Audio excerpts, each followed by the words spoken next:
the only way to redemption is through faith, family, and freedom. And most of all, truth. Not lies based on the emoting of your perceived truth, my truth. No, there is the truth. The idea that the left feeds you, Taylor Swift, or people of your ilk, they're not going to help. They don't help, they don't create, they only destroy. Miss Americana. I watched it on Netflix last night, and I want to get into some details. Question for you: does it seem to you that Taylor Swift is her wokeness now is bad even by celebrity standards? Can you think of an? And here's the thing: I actually feel sad. I watched this film and I felt really sad for Taylor Swift, and I want to know what you thought when you watched this. This is clearly someone who just discovered any woke ideology, but any kind of an ideology, and assumes that nobody else has known about this. The fact is, other people have looked into this, have studied this, have debated this for decades, and Taylor Swift, you just didn't care. And so it really is kind of sad to see someone who's been so misinformed, who now fancies himself the arbiter of truth and women's rights when you watch this film. And what really bothered me, I want to go through it. It was kind of an entertaining film. We'll get to the fact that the person who made it is a radically pro-third trimester abortion filmmaker. Most people don't know that. But what bothered me was there were so many thoughtless answers that were stated by Taylor Swift in the absolute, which is really indicative of someone who's green and figuring out their worldview, which is somewhat scary because this person has an unbelievable sphere of influence. So I think the first clip we have is Taylor Swift, if I'm not mistaken, her talking about deprogramming internal misogyny. Good. I'm trying to be as educated as possible on how to respect people, on how to deprogram the misogyny in my own brain. Toss it out, reject it, and resist it. Like, there is no such thing as a slut. There is no such thing as a bitch. Is there such thing as an asshole? Yeah. Like, I don't understand. What about someone who has sex with a lot of different people for, I don't know, let's say money or to advance their career? I'm not saying that about Taylor Swift. I really don't think I don't think Taylor Swift is a slut or a bitch. I want to be clear. But to say there's, like, it's a figment of your imagination? Have you ever been through a drive-through? I mean, you can't drop a quarter without hitting a slut, a bitch, or an ass. That's all it is. They're in the line. So it's just this idea. It sounds really introspective. There's no such thing as a slut. There's no such thing as a bitch. But we don't apply that to men, because we also saw in this film where they referred to men, I don't know if she did, as pricks or as assholes, right, or as rubes. And by the way, I accept that some guys are and some women are. And I don't mean that that defines them in their entirety, but some women sometimes can act really bitchy. I mean, or can sort of, you know, slutty. I think that the words wouldn't exist. I don't know. Bill is like, what is this?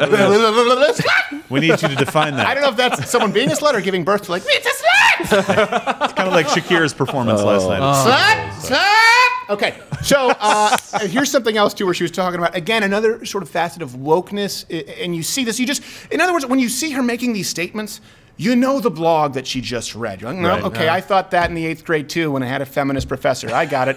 Here's one where she talks about apologizing. Sorry, that was a real soapbox. No, why did I say sorry?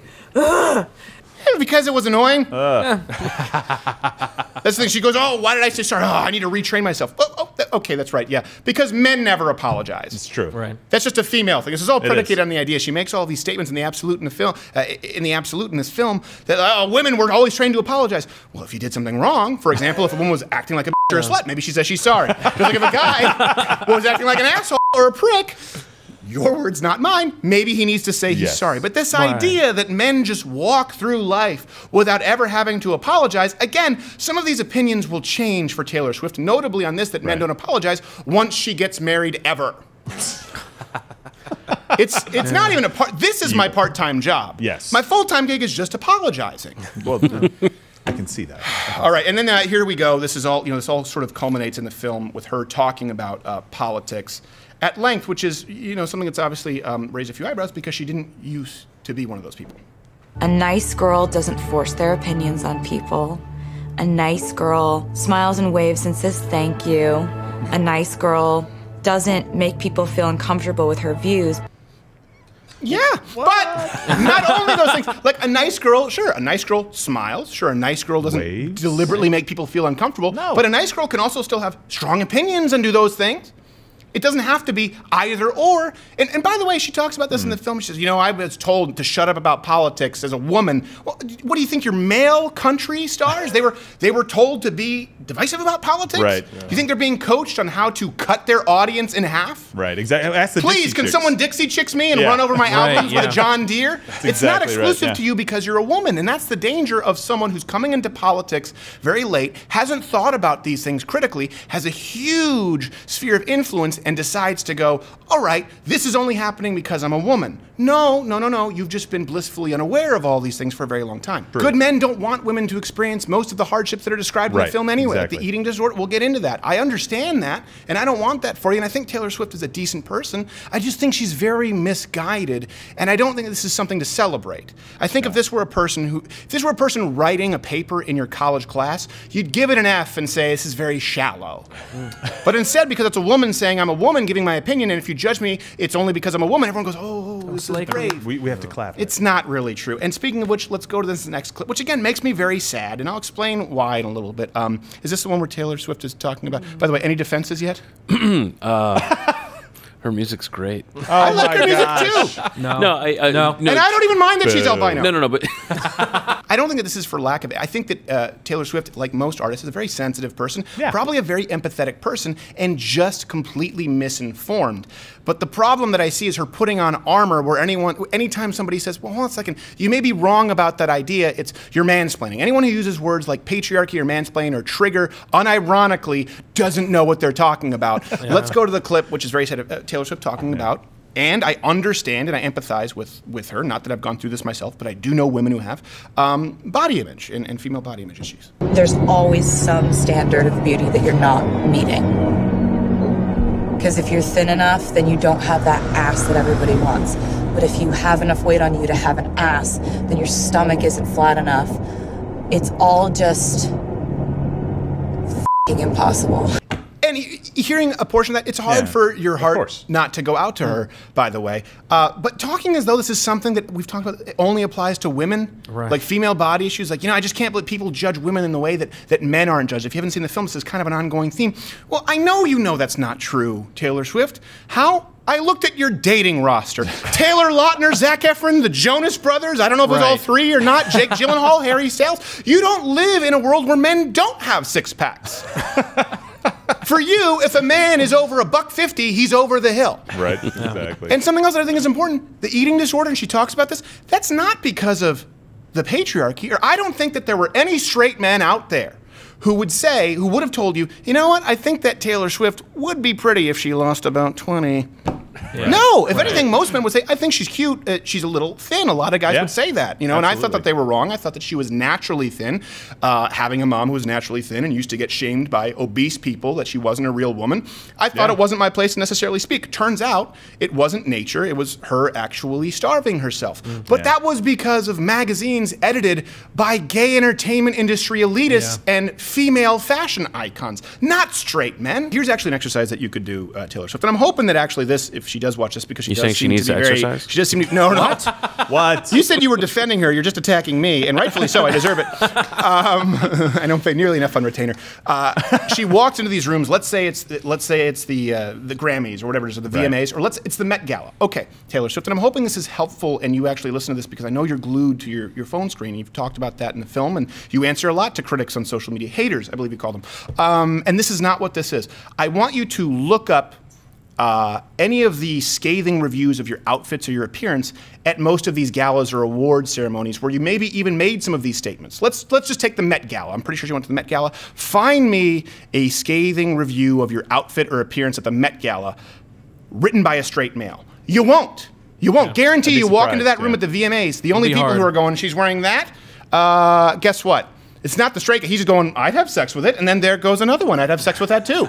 We're not that hard to please, and you're a very pretty woman. Every man would say so. That's why they, when repeatedly asked, they vote you as sexiest, one of the sexiest women in the world, in all your splendor, whether you're skinnier, whether you're thicker. So I want you to just understand sort of the object of your ire here. It shouldn't be the villains who you're making them out to be. It's not straight white men. It's the people in your industry, and that's why you feel hollow and life may be as devoid of meaning. I really hope that someone around you helps you learn this and process this, let's go on to the next point where I think she's, if I'm not mistaken, discussing, and rightfully so, the idea sort of rape culture. So she starts off correct, and I do empathize with her. I'm so glad she won this court case. But then she makes another statement in the absolute that is factually incorrect.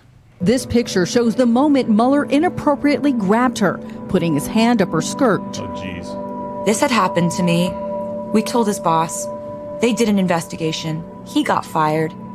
Then he sued me for millions of dollars. So I countersued for $1. Something is different in my life, completely and unchangeably different since the sexual assault trial last year. And no man in my organization or in my family will ever understand what that was like. Well, hold on a second. Again, I understand that, and I'm glad that she won. You can see that picture. Yeah. It's clear as day. No men have a problem with women coming forward, especially if there's evidence, and we often believe women in the absence of evidence. We're just saying that shouldn't be the system of law that we have. People still need to be innocent until proven guilty. But no man in your organization or family will ever know. No men get groped. No men get sexually assaulted. Tell that to Terry Crews, or tell that to the men who make up the overwhelming statistic of rapes that occur. Men get raped more often if you include prison rape. And I know some people say, well, we shouldn't include prison rape. Well, you should, because men get sentenced and put in prison for the same crimes with more harsh sentencing than women. So it should be relevant. What about Terry Crews? So I understand your point. Yes, women do need to be protected. That's the mansplaining. That's me being patronizing, and rightfully so. If I were your husband, if I were your brother, your father, or as I am with my wife, I am incredibly protective because I understand that as a woman, she is more physically vulnerable than a man. That's how straight men think. But then to use that and springboard into a false absolute statement that no man could ever know, no, that's incorrect. And it shows that you have a blind spot as to, I guess, the people with whom you might sort of find yourself empathetic. And now this brings us to something more where she gets so out of her element. And I believe this was a race in Tennessee. It's Blackburn, I think. And this is where she came out and actually campaigned for the first time, or I don't even know if she endorsed a candidate officially, but I know she anti-endorsed. She condemned Blackburn the other way around. And tossed her hat in the ring. Let's watch this. She thinks that if you're a gay couple, or even if you look like a gay couple, you should be allowed I think it's to Marsha be Blackburn in kicked Tennessee. out of a restaurant. It's really basic human rights, and it's right and wrong at this point. And I can't see another commercial and see her disguising these policies behind the words Tennessee Christian values. Those aren't Tennessee Christian values. If I get bad press for saying don't put a homophobic racist in office, then I get bad press for that. And she goes on to say that Marsha Blackburn doesn't represent a single women's issue. Hold on. There are no women who are pro-life? What if you're What if Donald Trump isn't a homophobic racist? What if the finalists in Celebrity Apprentice were Cyndi Lauper and Arsenio Hall? What if this is a guy who has a long and storied history of employing and working with members of the LGBTQ AAIP in a silent number 2, and has had a long history of working alongside black people in New York City? So what if you're wrong about that? Again, so many false statements, so many assumptions, and this is just someone who is shallow, who hasn't examined, who kind of froze in time. They talk about this. I think even Taylor Swift talks about this in the film. They freeze in time. Basically, they only reach the maturity that they reached before they became famous, but now think she has the inside track. And what I'm saying, Taylor, is you don't. You don't at all. And you're looking for happiness in all the wrong places. And now this whole idea of your truth, well, it's based on an emotive response, not on facts. Right. And I don't want you to take this as a criticism against your womanhood. It's not that at all. I want you to become the woman who I think you can be, and it can be a formidable woman. Not that you already aren't. You are right now, but you know, you've backslid. She was shocked, by the way, when Blackburn still won. And then I believe this was, after she had tweeted and Instagrammed against Blackburn. 50,000 new people registered to vote, and Blackburn still won. I can't believe it. I can't believe it. I can't believe it. She gets to be the first female senator in Tennessee, and she's Trump in a wig. She represents no female interests. That's where it was. It had no female interests, none. What about the babies who aren't killed? Right. They could just as easily be represented by Governor Ralph Northam, right? Exactly. I'm not talking about blackface. I'm talking about abortion up until birth, but a lot of scandals there. Both are bad. Not Very quite bad. Trudeau, but he's getting there. Yes. But I think that, you know, I don't want to put words into any woman's mouth, but the idea that that the economy is not a women's issue. Right. That the national security is not a women's issue. Why are women limited to these certain topics just because Taylor Swift on her private jet? Any of those issues. I mean, that in and of itself is again back to that issue that she's not really diving into what these problems are and how they affect people who aren't flying around in $10 million private jets. Well, not only that, and let's remove the private jet thing, and I understand the point. It is a valid point, but everyone's a hypocrite. But here, let's scale it back. Okay. Private jet, I understand you're jet setting, you're going to tours all across the world, right? You're going to Europe and you're going to South America. Fine. You don't have to be in the longest Suburban edition you can find. The entire film, by the way. Would it be, and by the way, you don't have to have basically infantrymen, an entire cavalcade of security as you do.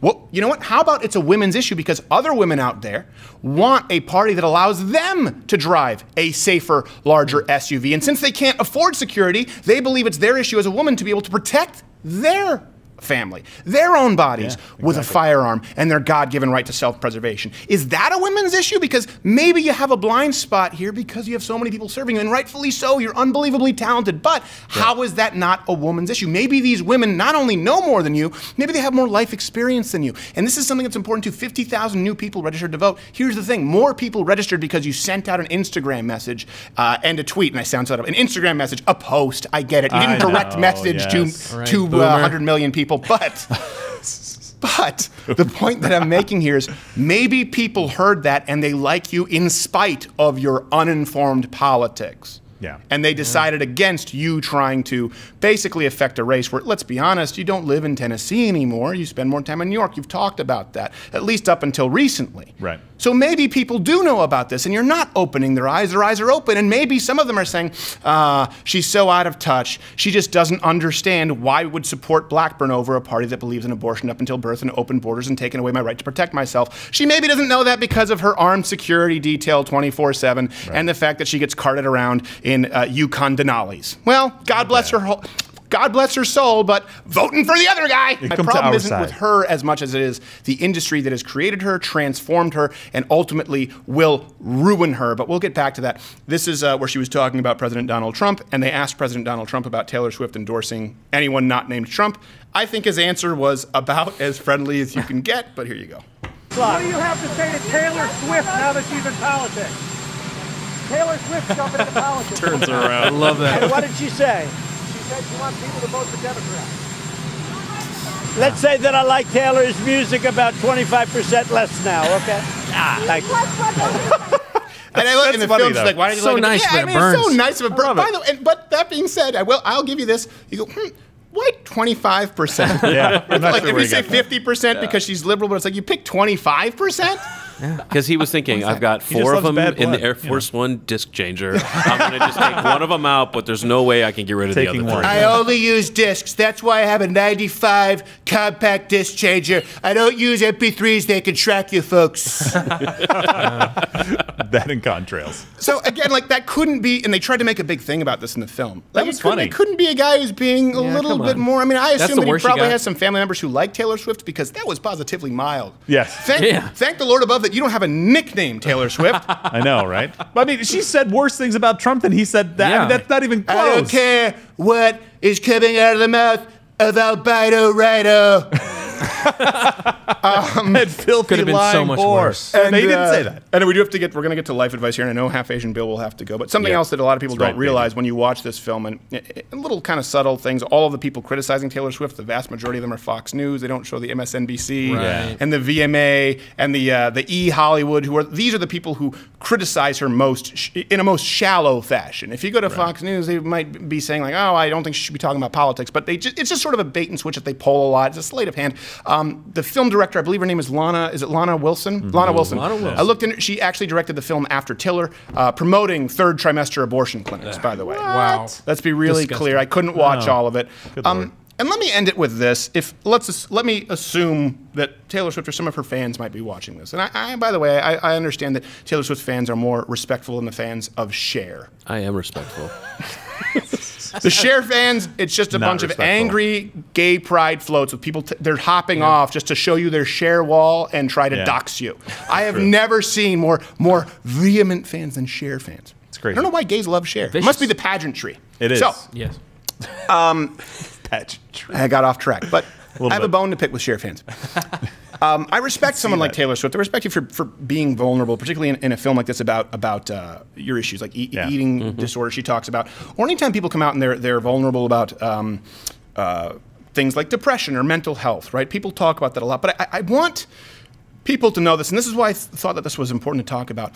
I talk about that on this show. I've talked about struggling with mental health issues. I've talked about, not feeling very good about myself, getting bullied in high school. And the reason I do that is because I want everyone out there, I want you and someone like Taylor Swift, I want you to know that the left doesn't have a monopoly on empathy or on the idea of dealing with mental health or hardships. Again, I have been depressed. I know what it's like for it to feel bleak or for you to feel suicidal, for you to feel like there's nothing going on. I know what it's like to wake up and feel the hopelessness of not wanting to face the day. And this is why I talk about all of the issues that we talk about in the show, because the only way to redemption is through faith, family, and freedom. And most of all, truth. Not lies based on the emoting of your perceived truth, my truth. No, there is the truth. And I'm here to tell you, people like Taylor Swift, because it's not just Taylor Swift, but there are people out there, and we saw this, we saw it with David Hogg, we saw it with, we're going to see it with Greta Thunberg. They chew up child stars and spit them out. Yeah. Okay, I'm here to tell you, the idea that the left feeds you, Taylor Swift or people of your ilk, they're not going to help. They don't help, they don't create, they only destroy, they only kill. And Taylor Swift, you're experiencing this right now. This is what's so sad for me when I watch this video. You were unhappy, okay, because of the lies you embrace, not from Christian conservatism, but from progressive feminist talking points. Women, in Taylor Swift, you're finding this out. You will not find self-worth in a career or independence from men any more than you'll find self-worth in that perfect bikini body.